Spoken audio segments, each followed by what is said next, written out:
Hello दोस्तों, स्वागत है आपका अपने यूट्यूब चैनल कामयाब एजुकेटर में।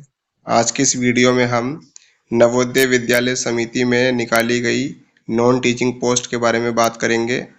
अगर आप हमारे चैनल पर नए हैं तो चैनल को सब्सक्राइब करें, साथ ही बेल आइकन को भी प्रेस करें ताकि वीडियो की नोटिफिकेशन आपको मिलती रहे। तो चलिए शुरू करते हैं।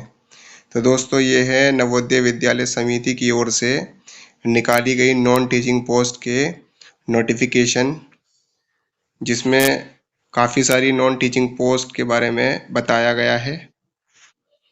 सबसे पहले यहाँ बताया गया है फीमेल स्टाफ नर्स के बारे में, जो टोटल पोस्ट 121 पोस्ट है।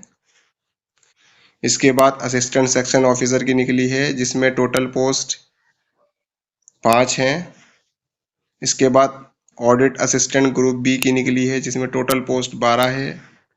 इसके बाद जूनियर ट्रांसलेटर ऑफिसर की निकली है, जिसमें टोटल पोस्ट 4 है। इसके बाद अगली पोस्ट है लीगल असिस्टेंट की, जिसमें टोटल पोस्ट 1 है।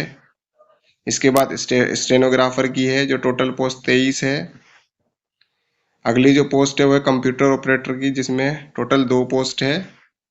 इसके बाद है अगली पोस्ट कैटरिंग सर्विस सुपरवाइजर की, जिसकी टोटल पोस्ट 78 है। उसके बाद अगली पोस्ट है जूनियर सेक्रेटेरिएट असिस्टेंट की, जो टोटल 21 पोस्ट है। इसके बाद अगली जो पोस्ट है वो जूनियर सेक्रेटेरिएट असिस्टेंट की है, जो टोटल 360 पोस्ट है। इसके बाद इलेक्ट्रीशियन कम प्लम्बर की है, जो टोटल 128 पोस्ट है। इसके बाद लैब अटेंडेंट की है, जो टोटल 161 पोस्ट है। इसके बाद अगली पोस्ट है मैथ हेल्पर की, जो टोटल 442 पोस्ट है। इसके बाद मल्टीटास्किंग स्टाफ की है, जो टोटल 19 पोस्ट है। अगर क्वालिफिकेशन की बात की जाए तो यहाँ पर नोटिफिकेशन में क्वालिफिकेशन भी बताई गई है, जिसमें फीमेल स्टाफ नर्स की बताई गई है। इसमें अपर एज जो है 35 ईयर्स रहेगी। क्वालिफिकेशन में बताया गया कि BSc honours in nursing from a recognised university या regular course in BSc nursing from a recognised university. इसके अलावा दूसरी कंडीशन है रजिस्टर्ड एज ए नर्स और nurse midwife with any state nursing council से रजिस्टर्ड हो, 2.5 year experience in minimum 50 bedded hospital after recurring above, यानी कि 2 से 2.5 साल का आपका एक्सपीरियंस होना चाहिए, जिसमें कम से कम 50 बेड वाला हॉस्पिटल में आपने काम किया हो। इसके बाद असिस्टेंट सेक्शन ऑफिसर की पोस्ट के लिए बैचलर डिग्री मांगी है और 3 साल का एक्सपीरियंस मांगा गया है administrative financial matters in central government में। अगली जो पोस्ट है ऑडिट असिस्टेंट की है, इसमें BCom from a recognised university और 3 इयर्स का जो एक्सपीरियंस है वो डेजिरेबल में डाला हुआ है। अगर आपके पास है तो ठीक है, नहीं है तो कोई बात नहीं है। इसकी जो एज रहेगी वो 18 से 30 साल रहेगी। अगली जो पोस्ट है जूनियर ट्रांसलेटर ऑफिसर की है, जिसमें मास्टर डिग्री है recognized university in Hindi with English as a compulsory subject at the medium of examination at the degree level. तो यहाँ पर ये कंडीशन दी गई है और इसमें जो एज है वो 32 साल तक है।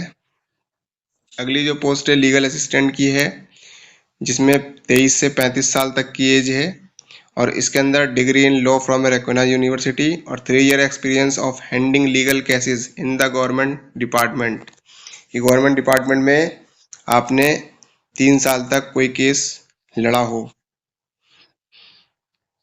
इसके बाद अगली पोस्ट है स्टेनोग्राफर की, इसमें जो एज है 18 से 27 साल तक है और इसमें 12th पास मांगा हुआ है और स्किल टेस्ट में 10 MTS 80 वर्ड पर मिनट की आपकी स्पीड होनी चाहिए डिक्टेशन में और ट्रांसक्रिप्शन में 50 मीटर 65 मीटर हिंदी में और 50 मीटर इंग्लिश में ऑन कंप्यूटर में। इसके बाद कंप्यूटर ऑपरेटर की है, इसमें भी 18 से 30 साल तक की एज है। इसमें BCA या BSc मांगा हुआ है फ्रॉम रिकॉग्नाइज्ड यूनिवर्सिटी या BE BTech कंप्यूटर साइंस में मांगा हुआ है। इसके बाद है कैटरिंग सुपरवाइजर की, जिसमें टोटल एज 35 साल है। इसमें bachelor degree hotel management from institute recognized by ministry of tourism government of India, यहाँ से आपने होटल मैनेजमेंट का कोर्स किया हो तो आप इसमें एलिजिबल रहेंगे। अगली जो पोस्ट है जूनियर सेक्रेटेरिएट असिस्टेंट की है, जिसमें 18 से 27 साल तक की एज मांगी गई है और इसमें 12th पास मांगा हुआ है। इसके अलावा 30 वर्ड पर मिनट इंग्लिश और टाइप राइटिंग में, और 25 वर्ड पर minute in Hindi type writing आपको आनी चाहिए। इसके बाद अगली जो पोस्ट है वो है जूनियर सेक्रेटेरिएट असिस्टेंट की, जिसमें एज लिमिट है 18 से 27 साल। इसमें भी 12वीं पास मांगा हुआ है और 30 वर्ड पर मिनट इंग्लिश में और टाइपिंग स्पीड होनी चाहिए, और 25 वर्ड पर मिनट हिंदी टाइपिंग स्पीड होनी चाहिए। अगली जो पोस्ट है इलेक्ट्रीशियन कम प्लम्बर की है, जिसमें 18 से 40 साल तक की एज है।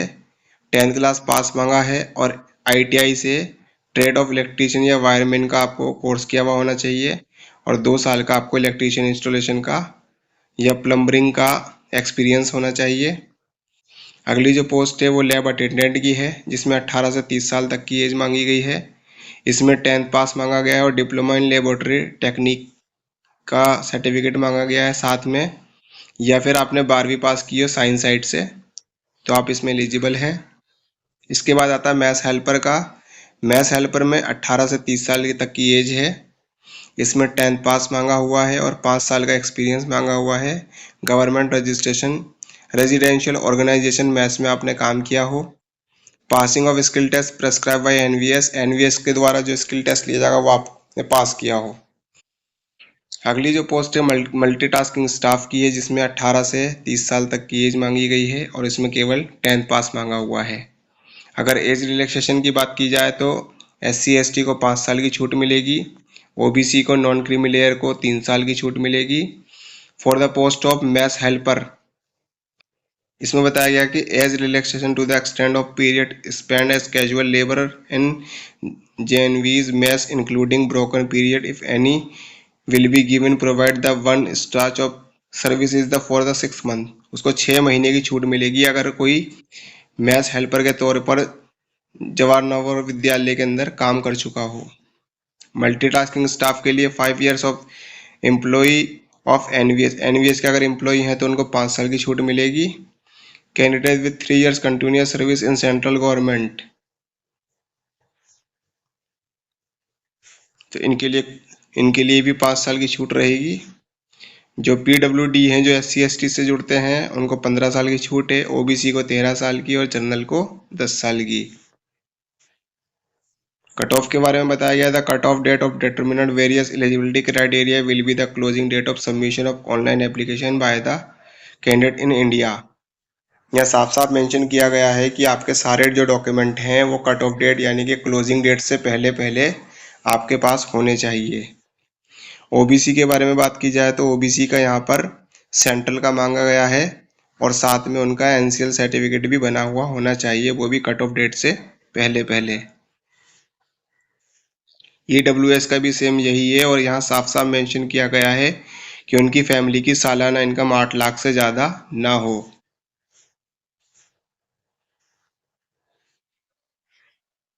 मोड ऑफ सिलेक्शन के बारे में बात की जाए तो यहाँ पर कॉम्पिटिटिव एग्जाम प्लस इंटरव्यू दोनों ही बताए गए हैं।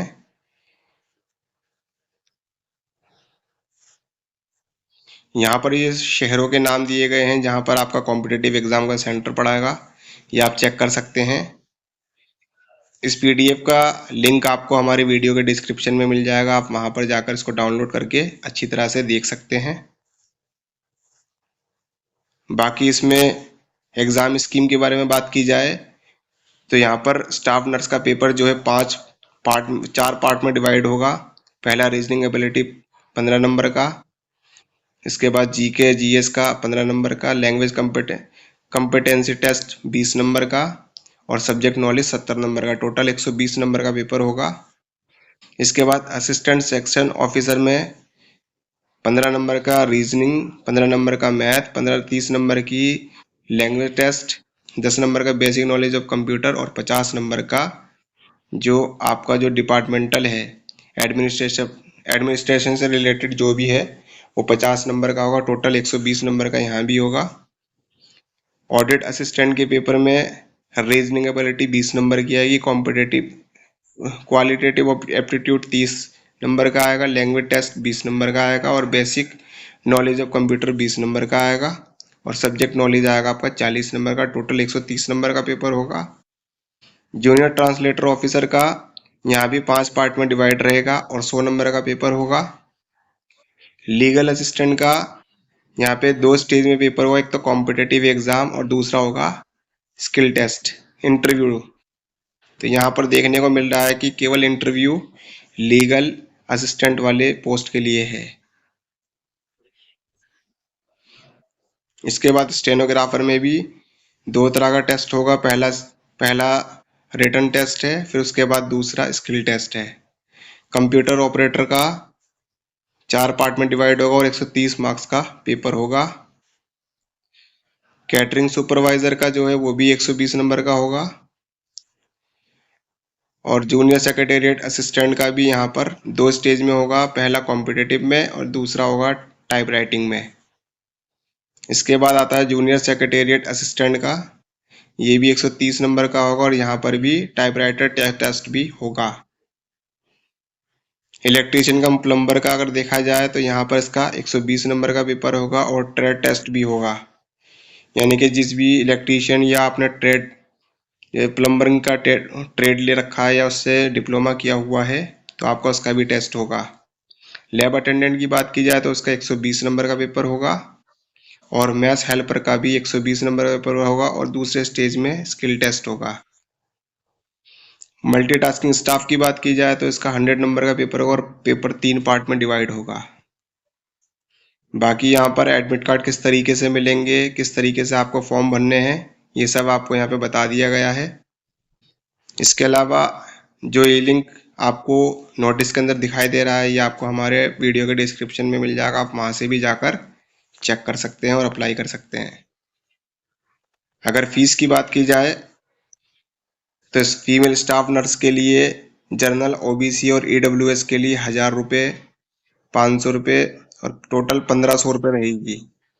और जो SC ST PWD हैं उनको छूट रहेगी, लेकिन उनको प्रोसेसिंग फीस देनी होगी 500 रुपये। सभी पोस्ट के लिए ये सेम फीस है। इसके अलावा अगर किसी तरह का कोई करेक्शन होगा तो उसके बारे में नोटिफिकेशन में मेंशन किया हुआ है। बाकी इस नोटिस को डाउनलोड करके आप सारी डिटेल से आराम से देख सकते हैं। आगे इसमें कुछ एनेक्चर दिए गए हैं जिसके हिसाब से जैसा भी आप एज रिलैक्सेशन लेना चाहते हैं तो आपको इन एनेक्चर के अकॉर्डिंग आपके पास सर्टिफिकेट होने चाहिए। तो दोस्तों बस इसमें इतना ही सब कुछ दिया हुआ है। तो दोस्तों ऐसी और भी वीडियो पाने के लिए आप हमारे चैनल को लाइक करें, शेयर करें, सब्सक्राइब करें, साथ ही बेल आइकन को भी प्रेस करें ताकि ऐसी नॉलेजेबल वीडियो आपको समय पर मिलती रहे। तब तक मिलते हैं अगले वीडियो में। धन्यवाद।